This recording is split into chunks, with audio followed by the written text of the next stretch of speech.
Le culte du dimanche. Bien-aimés, bonjour.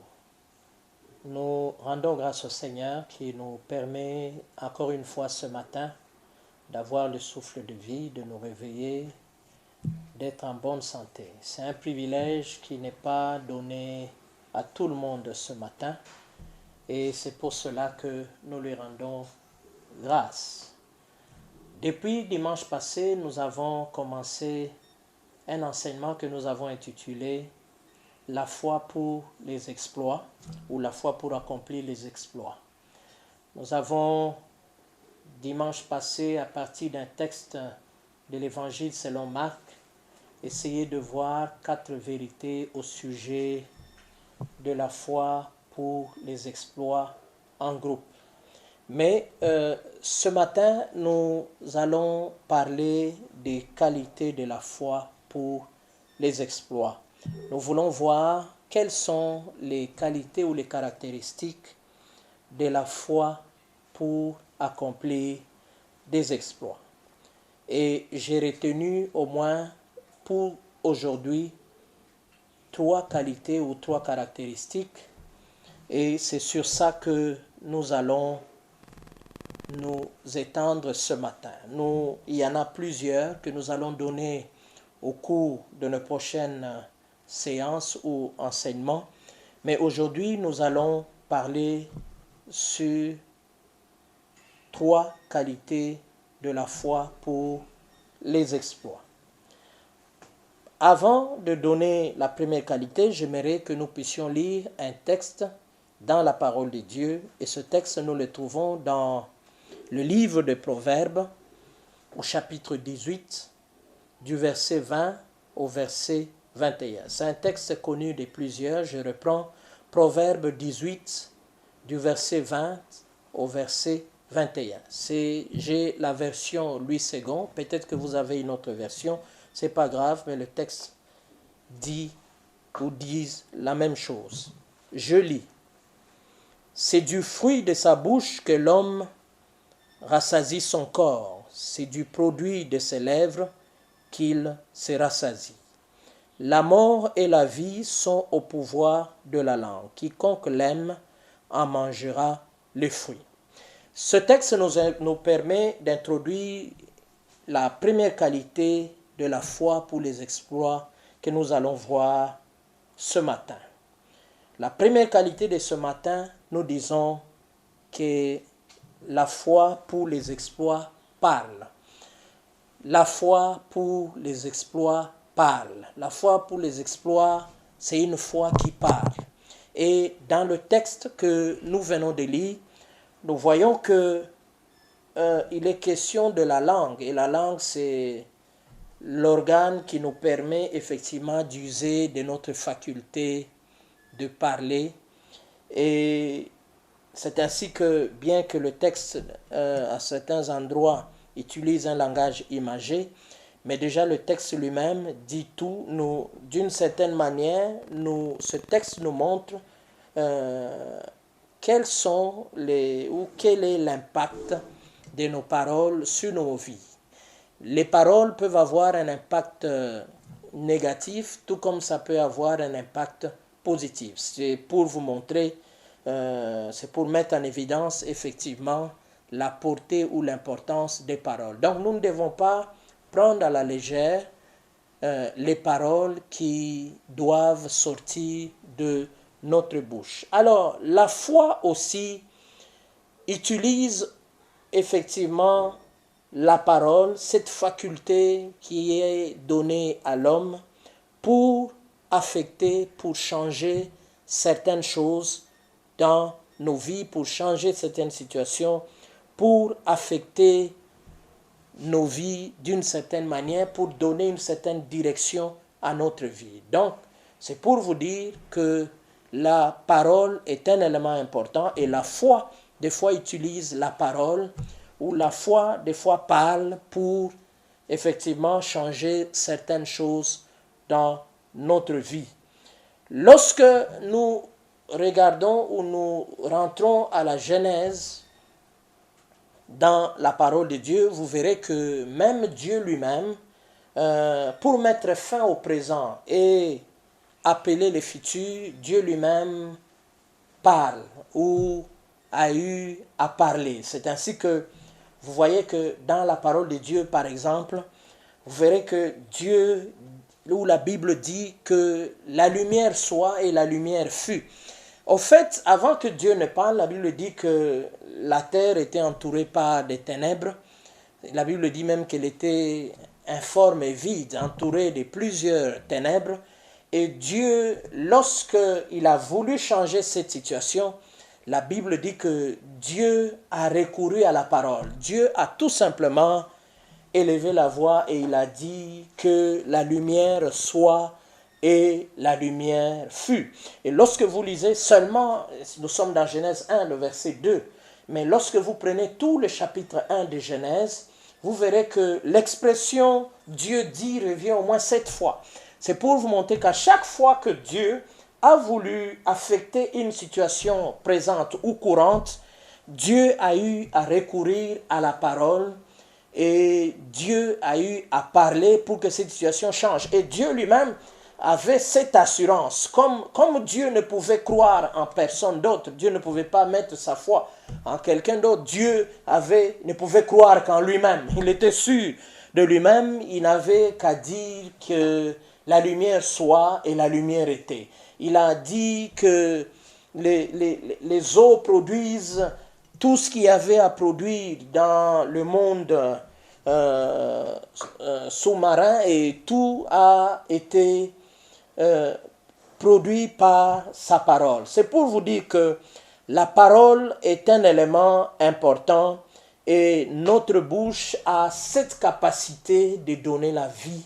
Notre bouche a cette capacité de donner aussi la mort. Notre bouche a la capacité de donner la vie aux ossements desséchés. Donc c'est pour ça que nous devons faire attention à ce que nous disons. Mais vous verrez aussi que dans la parole de Dieu, on nous montre qu'il arrive à certains moments de notre vie où la foi est appelée aussi à parler. Si la foi ou si notre foi ne parle pas, il nous sera difficile d'obtenir certains résultats, il nous sera difficile de changer quoi que ce soit, il nous sera difficile de faire des exploits. Nous avons lu dimanche passé le psaume 60, le verset 14 qui dit « Avec Dieu, nous ferons des exploits ». Et ce même psaume est répété encore dans le psaume 108, toujours au verset 14, « Avec Dieu, nous ferons des exploits ». Donc nous sommes appelés à faire des exploits. Et pour faire des exploits, l'une des ressources que Dieu a mises à notre disposition, c'est la foi. Et la foi, des fois, pour accomplir des exploits, a besoin de parler. La foi peut s'exprimer de plusieurs manières, mais l'une des voies que choisit effectivement la foi pour s'exprimer, pour accomplir des exploits, c'est la parole. C'est ainsi que lorsque nous prenons un texte connu comme celui de Marc 11, le verset 23, il est dit ceci: si quelqu'un dit à cette montagne, ôte-toi de là, jette-toi dans la mer, s'il ne doute point en son cœur, mais quoi que ce qu'il dit arrive, il le verra s'accomplir. Ce que j'aime bien dans ce texte, c'est que la Bible n'a pas dit si quelqu'un regarde cette montagne ou si quelqu'un pense à cette montagne, mais la Bible dit si quelqu'un dit à cette montagne. La Bible n'a pas dit dans ce cas ici que nous devons regarder la montagne, que nous devons penser à la montagne, mais dans ce cas, si nous voulons voir la montagne se déplacer, l'élément ou la chose à faire, c'est de parler. C'est ainsi que je suis en train de dire que la foi pour les exploits parle. Il y a des moments où, pour que nous accomplissions des exploits, pour que nous déplacions des montagnes, la foi doit parler. Et la foi qui est capable de parler, c'est une foi qui est capable aussi de déplacer des montagnes. Donc, il y a des montagnes dans nos vies. Il y a des montagnes autour de nous. Il y a des montagnes dans les vies de nos frères, de nos sœurs, qui ne peuvent se déplacer que lorsque elles entendront la voix de la foi. Si elles n'entendent pas la voix de la foi, il sera difficile que ces montagnes bougent. elles n'obéissent qu'à la voix de la foi. C'est pour ça qu'il faut que tu apprennes à parler par la foi, ou autrement, je peux le dire aussi autrement, il faut que tu apprennes à ta foi à parler. Il est très important que chacun de nous apprenne à parler. Il y a des moments où nous disons, oh Dieu sait, alors qu'au-dedans de toi, tu es en train de sentir que les choses bouillonnent, tu as envie de déclarer, tu as envie de parler, tu as envie de dire, tu as envie de t'adresser à la situation, tu sens que sous l'impulsion de l'esprit, il y a une force, une énergie intérieure qui est suscitée par l'Esprit de Dieu qui te pousse à parler, mais toi, tu te contiens. Deux fois, c'est l'Esprit de Dieu, c'est une impulsion de l'Esprit qui nous pousse effectivement à parler, à ouvrir notre bouche et à nous exprimer parce que certaines situations ne vont pas changer si elles n'entendent pas la voix de la foi. Donc, c'est pour ça que la foi pour les exploits, elle parle parce que Dieu sait que certaines choses ont des oreilles. Il y a des montagnes qui ont des oreilles. Il y a des montagnes qui ont des oreilles et elles doivent entendre la voix de la foi. La Bible dit ceci dans 2 Corinthiens 4, le verset 13.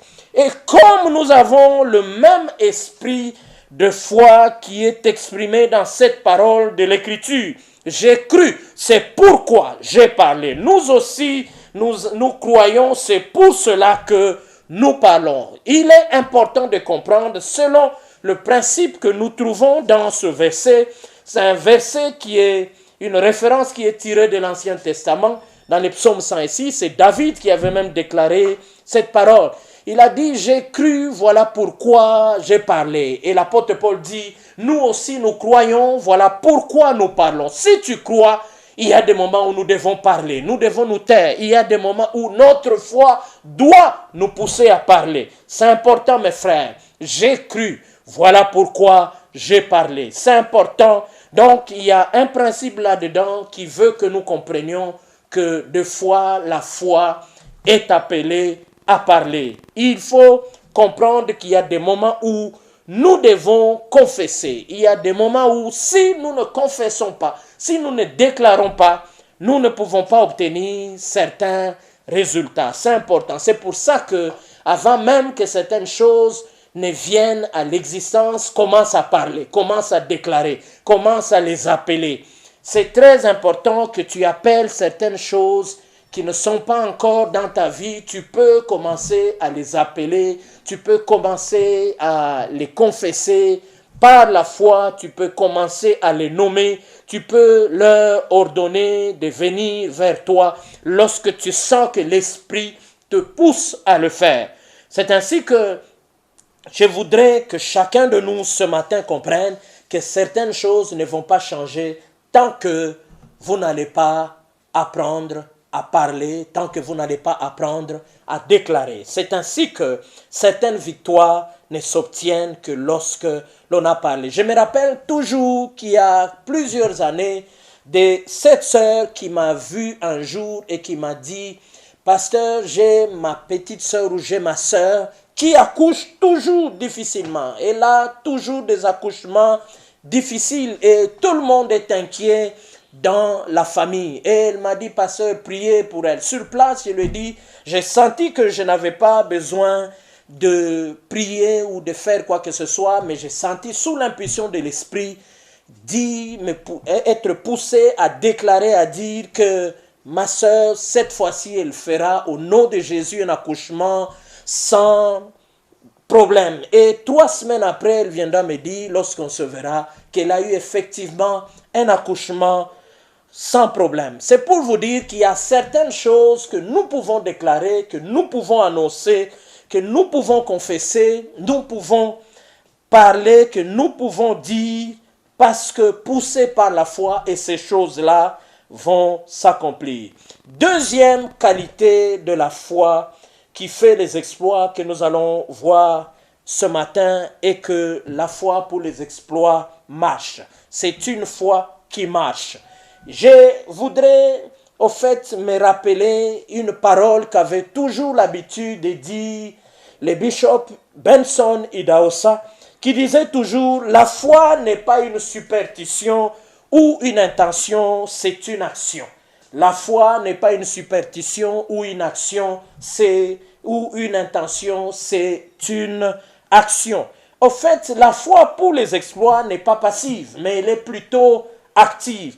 Donc, si vous pensez que avoir la foi pour les exploits, c'est avoir une foi qui est passive, vous vous trompez. La foi pour les exploits, c'est une foi qui pose des actes. C'est pour ça que j'aimerais vous dire, mes frères, si vous ne posez pas certains actes, il vous sera difficile d'avoir certains résultats.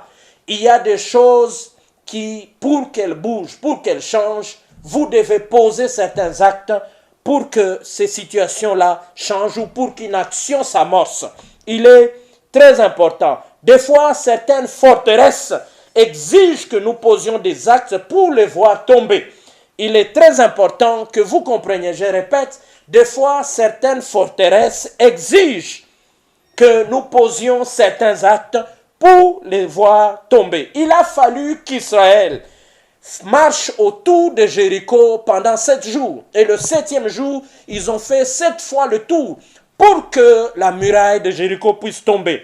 Il y a des forteresses dans nos vies. Il y a des forteresses dans vos vies qui exigent à ce que vous puissiez poser certains actes pour que ces forteresses-là puissent tomber, puissent s'écrouler. Si vous ne posez pas certains actes, vous dites que vous avez prié, vous restez là, alors que Dieu, dans ce contexte, la situation exige que vous posiez certains actes. Vous pouvez même sentir au-dedans de vous que l'Esprit vous pousse à poser certains actes, mais vous hésitez, vous dites peut-être que les gens vont me prendre pour un fou.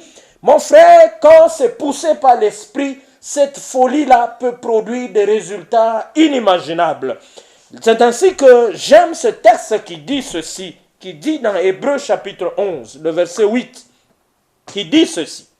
C'est par la foi qu'Abraham, lors de sa vocation, obéit et partit pour un lieu qu'il devait recevoir en héritage et qu'il partit sans savoir où il allait. Abraham a entendu la voix de Dieu qui lui demandait de s'élever et de partir vers ce pays que Dieu lui allait lui donner non seulement à lui mais à sa descendance. Mais la Bible dit que Abraham ne s'est pas contenté de rester sur place, mais Abraham a obéi d'abord. Il a obéi d'abord, sans savoir, la Bible dit qu'il allait, sans savoir où il allait, mais la Bible dit qu'il a commencé d'abord par obéir. Il a décidé d'abord de se mettre en route. C'est un risque qu'il a pris en tant que père de famille, responsable, qui était un homme stable, là où il était, mais pas un matin, il devait se réveiller et dire à tout le monde, je dois partir, Dieu m'a parlé.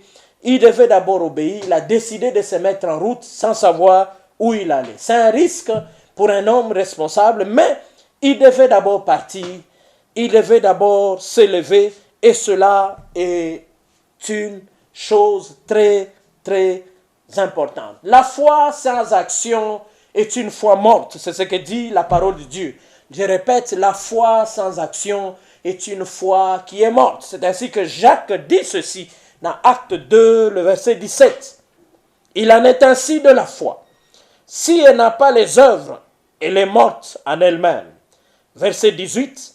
Montre-moi ta foi sans les œuvres et moi je te montrerai la foi par mes œuvres. Deux fois, il est très important que notre foi puisse poser des actes. Il y a des moments où, effectivement, notre foi voudrait à ce que nous attendions, mais il y a des moments où notre foi, où la foi voudrait à ce que nous nous levions et que nous posions des actes. C'est par ces actes-là qu'on verra effectivement notre foi. C'est par ces actes-là que nous allons exprimer notre foi. C'est pour ça que, mes frères, je vous encourage ce matin, si après avoir prié, vous sentez en vous que le Saint-Esprit vous pousse à poser certains actes, il est très important que vous vous leviez et que vous puissiez poser ces actes-là.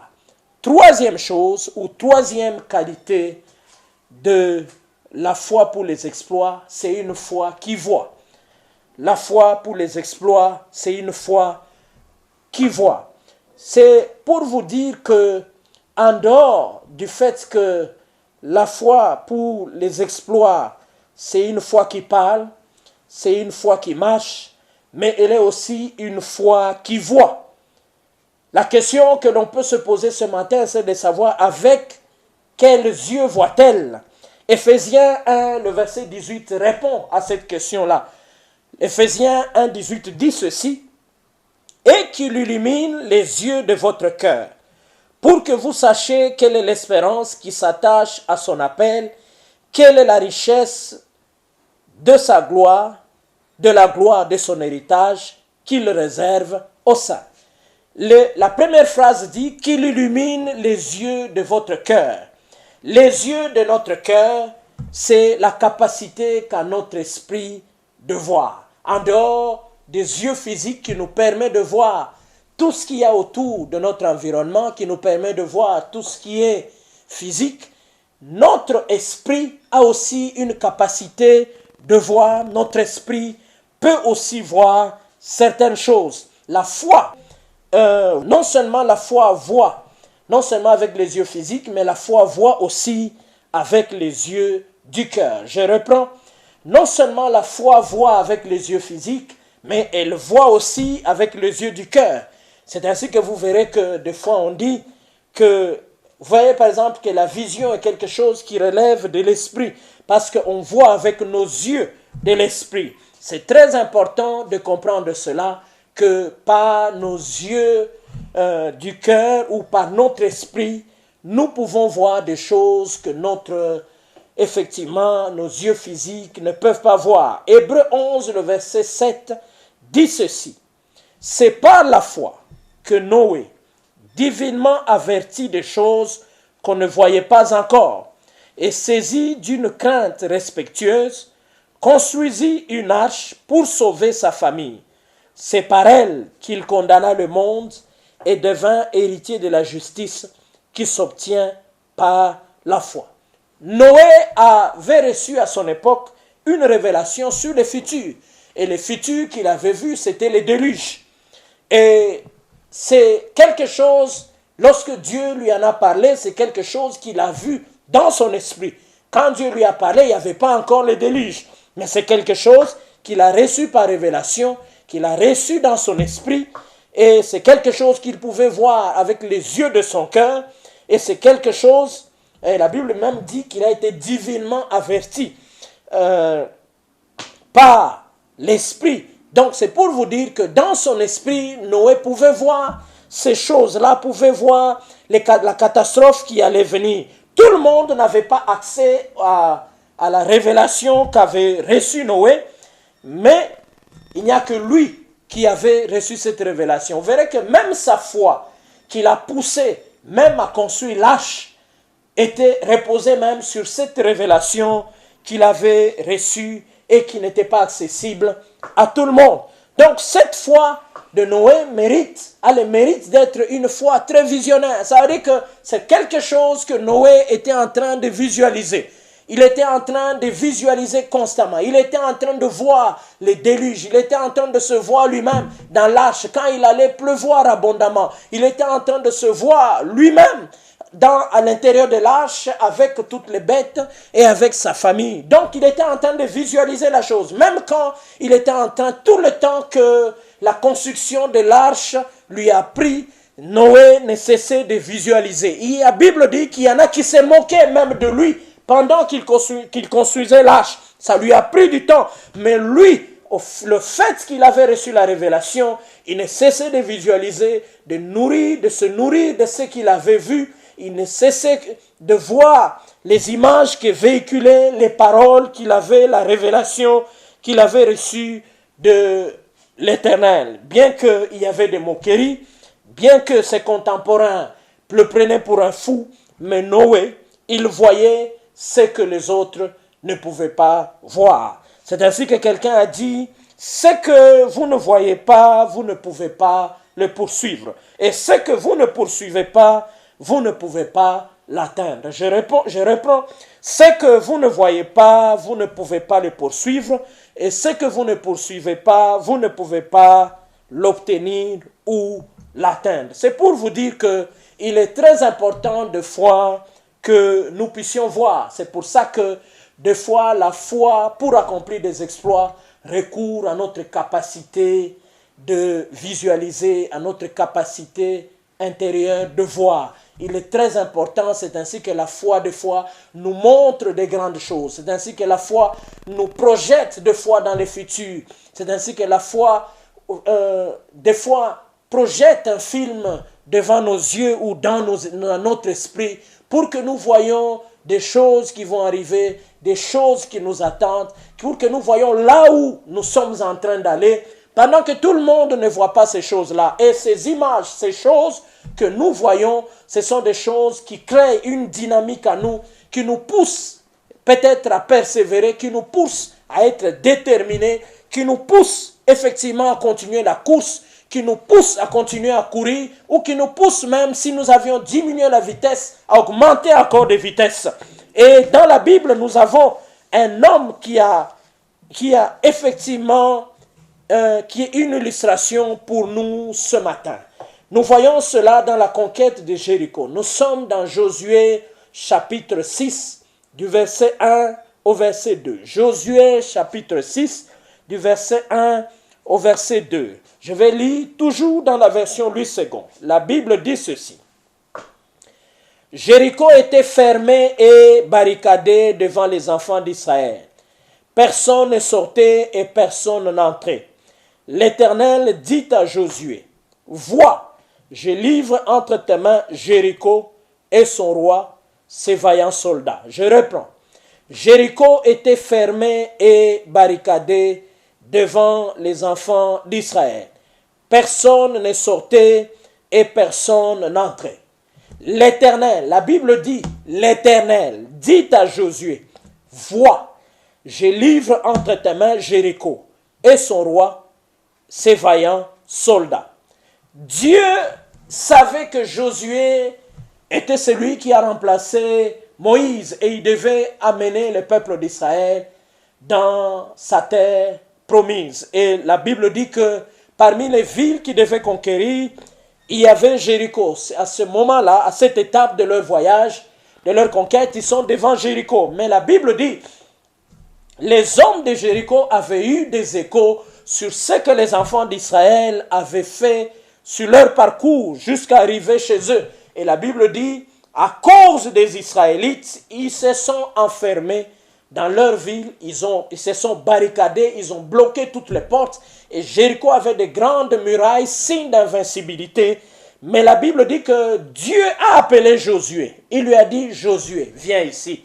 Et Josué est venu, Dieu lui a dit, vois, je livre entre tes mains Jéricho. Quand Dieu lui demande, quand Dieu lui dit, vois, Dieu demande à Josué effectivement de voir la victoire avant qu'elle n'ait lieu. Avant qu'il ne puisse renverser Jéricho, Dieu lui demande de voir déjà la victoire. Parce que quand Dieu lui dit, vois, je livre entre tes mains Jéricho, Jéricho est là, Jéricho n'est pas encore tombé, Jéricho est barré et même barricadé. Donc c'est que la victoire que Dieu lui annonce et la réalité qui est en face, en fait, c'est deux choses contradictoires. Ce que Dieu lui demande de voir et ce que Josué a en face de lui, c'est deux choses contradictoires. Donc, ce que Dieu annonce est la réalité.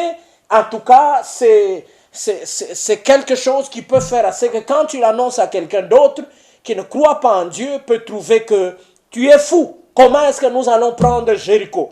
Mais Dieu lui a dit, vois. Donc, c'est un principe déjà que ce texte établit. Certaines victoires, avant que nous puissions les obtenir, nous devons le voir. Si tu ne le vois pas, il te sera difficile de l'acquérir, il te sera difficile de l'obtenir. Donc, il est très important de voir certaines victoires, de voir certaines choses avec les yeux de nos cœurs, avec notre esprit. Nous devons voir et nous devons saisir certaines choses que nous voyons dans notre esprit par la foi. C'est pour ça que Dieu de foi veut que par la foi que nous puissions voir certaines choses, que nous puissions saisir certaines choses déjà dans notre imagination, dans notre esprit, que nous puissions visualiser certaines choses déjà dans notre esprit avant que ces choses-là ne puissent se matérialiser. C'est très important et ça, Dieu, c'est un exercice que Dieu a demandé à Josué. Le même exercice que Dieu demande à Josué, le même exercice nous est demandé encore aujourd'hui. Vois, je livre entre tes mains Jéricho, son roi et ses vaillants héros. Dans d'autres versions, ses vaillants soldats. Donc, il est très important que tu puisses déjà voir la chute de tes ennemis. Il est important que tu puisses voir déjà la chute de certaines murailles, de certaines forteresses. Ici, le roi, il doit voir le roi déjà entre ses mains. Il doit voir déjà toute la ville entre ses mains. Il doit voir tous les hommes, les vaillants entre ses mains. Non seulement des soldats, dans d'autres versions on dit des élites. Il doit prendre tous ces hommes-là. Et la Bible dit, Dieu précise, c'est même qui dit des vaillants soldats. Donc les hommes que Dieu demande à Josué de voir déjà tomber, ce ne sont pas n'importe qui, ce sont des vaillants, des hommes. Dieu reconnaît leur vaillance. Donc c'est pour vous dire que ce n'était pas n'importe qui. Des fois Dieu nous demande, ou la foi pour les exploits nous demande de voir la chute des vaillants, demande à ce que nous nous voyons nous-mêmes en train de faire tomber, de capturer des vaillants, de capturer des géants, de faire tomber des Goliaths, de faire tomber des forteresses, des murailles. Dieu veut que des fois nous puissions le voir déjà en avance. La foi pour les exploits, pour qu'elle produise des effets, veut que nous puissions voir ces choses-là en avance. C'est pour ça, mes frères, je vous exhorte ce matin. Si vous passez par des moments difficiles et que vous sentez que sous l'impulsion de l'esprit, la foi qui agit ou qui vous agite veut que vous puissiez parler, faites-le. Parlez parce que la foi pour les exploits, elle parle. Si vous sentez que vous devez poser certains actes sous l'impulsion de l'esprit pour que certaines choses se déclenchent, faites-le parce que la foi pour les exploits, c'est une foi qui marche. Ça veut dire, c'est une foi qui pose des actes, c'est une foi qui se met en action. Ce n'est pas une foi qui est passive. Si vous sentez que, effectivement, que vous ne savez pas, vous sentez que la foi où Dieu vous projette votre esprit pour voir certaines choses, permet à votre esprit de visualiser certaines choses qui vont arriver dans les jours à venir. Saisissez ces choses-là, que ces choses-là puissent booster votre foi, que ces choses-là vous permettent encore de rester dans la prière, de rester ferme, de rester déterminé. Donc, ce sont là les quelques qualités de la foi que Dieu m'a mis à cœur de partager avec vous aujourd'hui. Nous allons continuer prochainement en voyant d'autres qualités ou d'autres caractéristiques de la foi pour accomplir les exploits. Nous vous disons merci et nous rendons grâce à Dieu. Inclinons-nous pour la prière. Père Céleste, nous te disons merci, nous te rendons grâce parce que tu es le Dieu qui a mis éternel en nous cette capacité au Dieu de gloire, de foi éternelle de parler. Et éternel, tu utilises la même capacité lorsque tu as besoin qu'éternel, que notre foi puisse s'exprimer. Sous l'impulsion de l'Esprit, pour que certaines choses se produisent dans nos vies, nous sommes appelés à parler. La Bible dit, si quelqu'un dit à cette montagne, ôte-toi de là et jette-toi dans la mer. S'il ne doute point dans son cœur, mais quoi que ce qu'il dit arrive, il le verra s'accomplir. Il y a des montagnes, pour qu'elles se déplacent, il faut qu'elles entendent la voix de la foi. Je prie, Seigneur, laisse que, oh Dieu, que mon frère, qui sent bouillonner en lui des paroles, oh Dieu, qu'il doit prononcer, oh Dieu, sur une situation bien donnée de sa vie, laisse que, oh Dieu, après avoir entendu cette parole, qui s'élève et qui les prononce, qui les déclare au nom de Jésus-Christ, pour que, éternel, les montagnes puissent, oh Dieu, bouger, pour que les montagnes puissent se déplacer, éternel, dans sa vie, au devant de lui, éternel, au nom de Jésus. Il y en a, oh Dieu, ce matin, qui ont besoin, oh Dieu, de poser certains actes. Laisse que, sous l'impulsion de l'Esprit, laisse que leur foi ô Dieu, puisse marcher, puisse, Éternel, les amener à poser des actes, qui ne restent pas, ô Dieu, Éternel, passive, mais laisse que leur foi, Éternel, soit active au nom de Jésus. Je voudrais, ô Dieu, que tu ouvres les yeux, que tu, Éternel, permettes aux yeux du cœur, à l'esprit de tous ceux qui ne voient pas certaines choses, ô Dieu, qui peuvent les stimuler, Éternel, à continuer à courir, à marcher, à augmenter encore de vitesse. Laisse que leur foi leur permette de voir des choses qu'ils ne pouvaient pas imaginer. Laisse que leur foi leur permette de voir des choses auxquelles ils ne pouvaient jamais penser. Parce qu'il n'y a que toi, Éternel, qui peut donner, Éternel Dieu Tout-Puissant, ces gens au Dieu de gloire, au Dieu de vision. Tu dis à Josué, vois, je livre entre tes mains. Laisse que mon frère voie la chute de ses ennemis. Laisse qu'il voie la chute de la muraille de Jéricho, Seigneur, dans sa vie, au nom de Jésus-Christ. Nous te disons merci ce matin. Nous te disons merci au Dieu de gloire. Merci, Éternel. Tu es capable d'amplifier, Éternel, cette parole que mon frère et ma sœur ont entendue ce matin. Je les bénis de ta bénédiction. C'est au nom de Jésus que nous avons ainsi prié. Amen.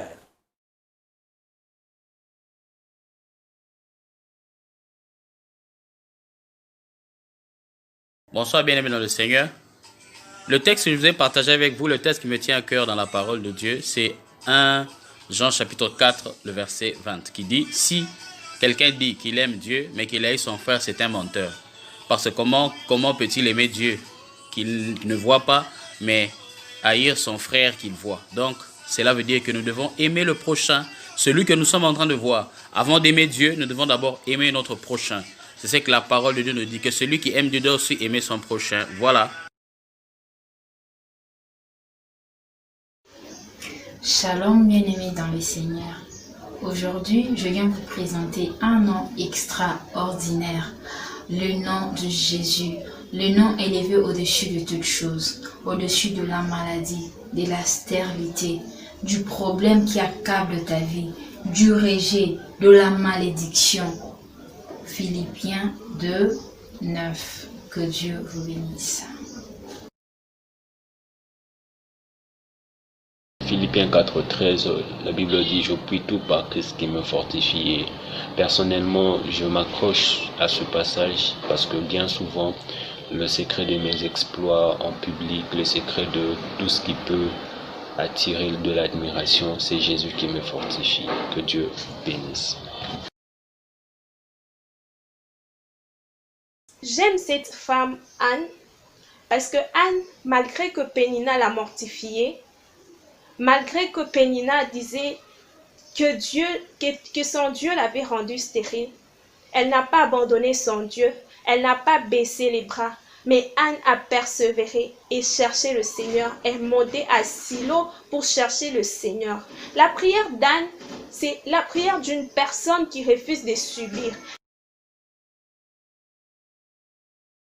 Bonjour famille, j'espère que vous allez très bien. J'aimerais partager avec vous un verset qui me plaît tellement dans la Bible, c'est dans le livre de Jacques chapitre 1, le verset 2 à 3. Il est écrit « Mes frères, regardez comme un sujet de joie les diverses épreuves auxquelles vous pouvez être exposés, sachant que l'épreuve de votre foi produit de la patience. » Ce que j'aime dans ces versets, c'est que au-delà du fait de regarder nos épreuves comme un sujet de joie, c'est que cela produit en nous pas seulement de la foi, mais de la patience. Au-delà de la foi, il y a de la patience. Merci et bonne journée à vous.